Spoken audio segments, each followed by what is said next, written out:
Hey guys, this will be video one for kind of a series of two different engines that I'm about to build. Uh, I'm back in the shop. I gotta tell you, it's nice to be here in a controlled environment. These are two 496 engines that I've had for probably over a year, if not a year and a few months.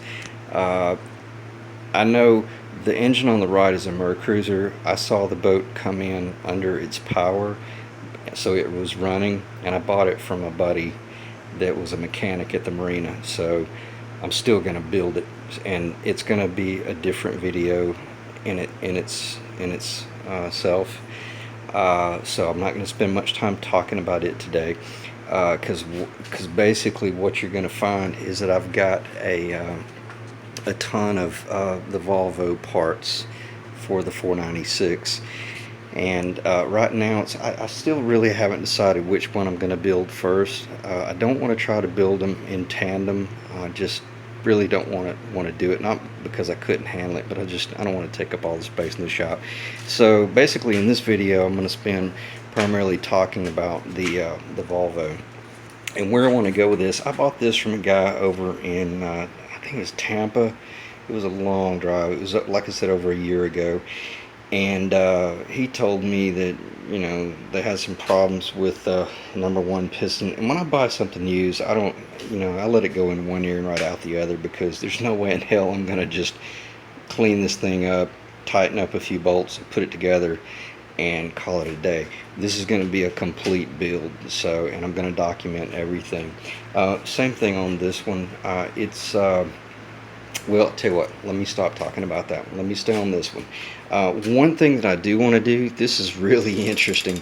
This #1 piston, as you can see, has been replaced. Well, I'll tell you what, I'm sorry, I don't mean to digress. What I was going to talk about, it's weird. This engine right here, you probably can't see it, and I don't have a way to turn it up and bring it. I should have topped it out, top dead center. The piston started coming apart. It's bizarre. It's got a hole in the side of the piston. Obviously, I haven't pulled it apart, so I don't know. But what's crazy, the cylinder wall is excellent. Okay, and the reason I brought that up, was going to bring it up and forgot, is this piston has been replaced. And it sure is suspect that #1 in two engines from two different situations lost the same piston. And I haven't seen anything online about, you know, the GM 8.1 496 platform being problematic at the #1, but I may do some research on that and find out what might be going on. Doesn't really matter, because this piston here, the other pistons, they only have one valve relief at the top, whereas like a typical 454, they'll have two valve reliefs. And now this is not a 454 piston, because I just held a 454 up to it, and the valve reliefs were completely different. So I'm going to get with my parts supplier guy tomorrow and check out the numbers, or maybe no, actually tomorrow's Sunday. I'll do it Monday. Regardless, this thing's going to come completely apart. I may reuse these pistons. I don't have a problem doing that if it checks out, because see, these are all stock, and this is all going to hone out and clean up really nicely. So as long as it mics out, I'm going to stay stock, and I'm going to reuse what's good. You know, there's no sense in replacing stuff that doesn't need to be replaced. If this is a funky piston and I can't relocate a balanced set, in other words, whatever the gram weight is on all these others, this one's going to be within 1 or 2 grams, if not 0. It's going to be spot on. On that note, the reason I brought that up and got long-winded about that, I want you guys to hear. Did you hear that knock? That little knock? Hear that knock? I'm going to do it again.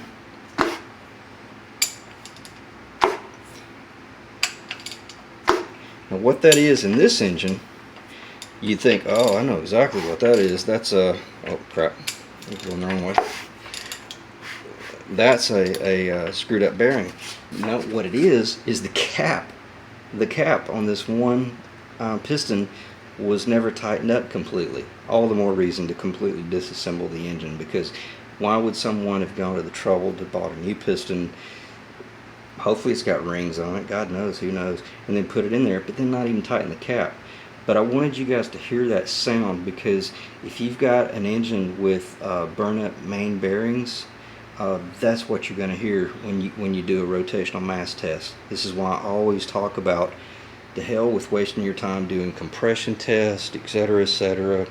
Just, you know, just put a torque wrench on this baby and push it to the front a little bit till the connecting rod is pushing up under tension, and then hold it there, and then put it in reverse, and then do kind of a not a jerk, but just a real fast turn backwards. And if there's bad bearings in that, you'll hear the connecting rod go boom or boom, either way, and it'll knock just like that and echo through the whole block. And if you hear that, or let's say if you don't hear that, then maybe proceed with repair work. But if you hear that, don't waste your time. You got to burn up bottom end, that regardless of how much work you do on the top end, you're about to waste a whole hell of a lot of time. And this is kind of why, if you look in my past videos about how I do my initial assessments, like the job in Marco Island, the 2 engines, you know, the client's optimistic and he's wanting to repair it, but you know, only if it passes the bottom end test, and those 2 engines did. This engine, again, this one turns over great. It's flawless. It was just running like the devil, and it's pitted really bad right in here. But I don't know if that's water ingestion or detonation or what was going on. It's pretty serious, the fact that it would eat the damn piston. Again, this video is just kind of a general conversation about getting ready to start the build. Again, I don't know which one I'm going to build first. Maybe the Volvo, but then again, it's weird. Guys in the industry, they're like, if they're looking for a Mercruiser 496, they'd be scared to go with the Volvo. And I'm thinking, what the hell? They're the same engine. It's weird. You know, I can paint it black. You know, see where it was black? That's where it started out black, and then Volvo painted it red. But I say that to say this: in South Florida, there's a hell of a lot of Mercruisers out there. I may build this one as a short block first and just sell it quicker.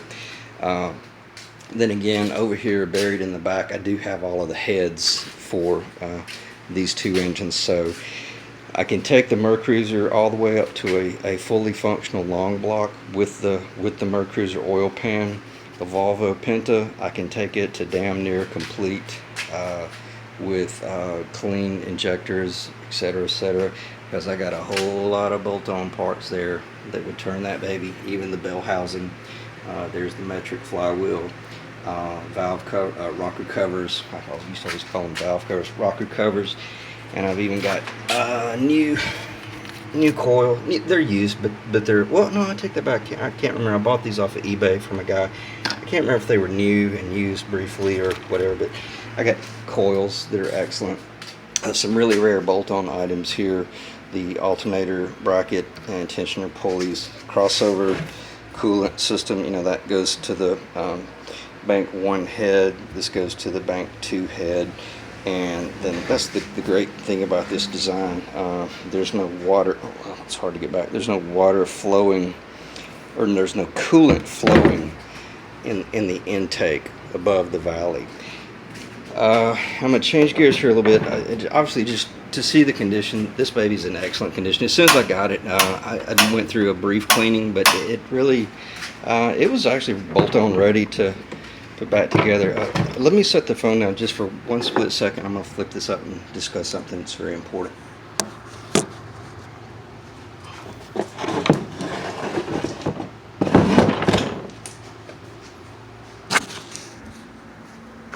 Okay, let me check the phone and make sure it didn't turn off. Sometimes it turns itself off. Okay, this is something I just became aware of that I was not aware of, but and here's this is going to tie back into a video I did where I was talking about don't ever use the formed gasket, the molded gaskets out of a rebuild kit, because it may not allow the intake to set down properly. I'm pretty sure this is probably an ongoing problem, and probably one of the reasons why the 8.1 failed so much. Because if you look at the tops of these pistons, They are oily, oily, oily, not sooty. They are, it's like burned oil. And where I'm going with this is the intake gaskets on the 496 were problematic. I'm just repeating what I've read online, and I'm talking about like from some pretty notable sources, not just guys in their garage. But they basically said the intake gaskets failed, whether it was up to, whether it didn't seat enough.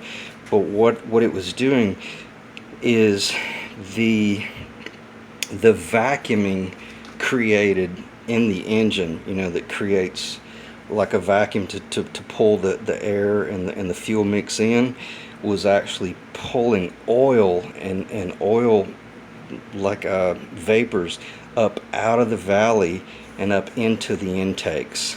Okay, so when one's firing and pulling and the other, going through the whole timing cycle, it's like all 8 of these every second or so was sucking oil out of the valley because the valley gaskets were failing and letting oil in. And this is extremely oily up in this intake. Shouldn't be that way at all. So anyway, and you can tell, I mean, it's a really clean engine. It's not going to require a lot, but I'm going to do some more research on that and I'll update accordingly. But I don't think they had problems like that with the 454, but I know the 496 was a problem. So I got to verify that I use the proper gaskets. Don't put any of the formed gaskets in there. And then these babies should be, well, I'll only be able to do it on the Volvo because I don't have an intake for this engine. I perused eBay a little bit. There's some smoking deals on other parts. So these 2 engines are probably going to end up, I'm probably going to auction them off.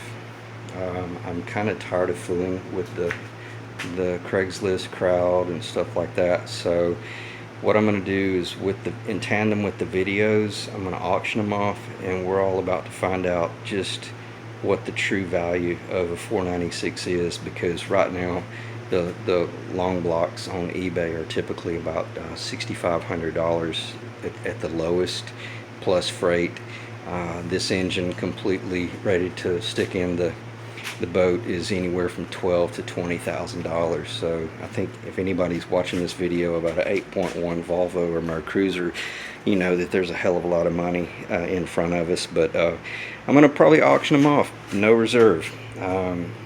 Get them out of the shop, send them, I'll ship them pretty much anywhere. So alright, it's a long video, but I wanted to cover a lot of stuff so that when I'm doing the build process I can be much more brief and also not waste everybody's time. So again, I appreciate you guys checking in, and I'll probably will list these on Craigslist, but I'll let everyone know that they're going to be auctioned off on eBay unless somebody's local and just wants to come by and make a really fair offer, and we'll go from there. So thanks for looking.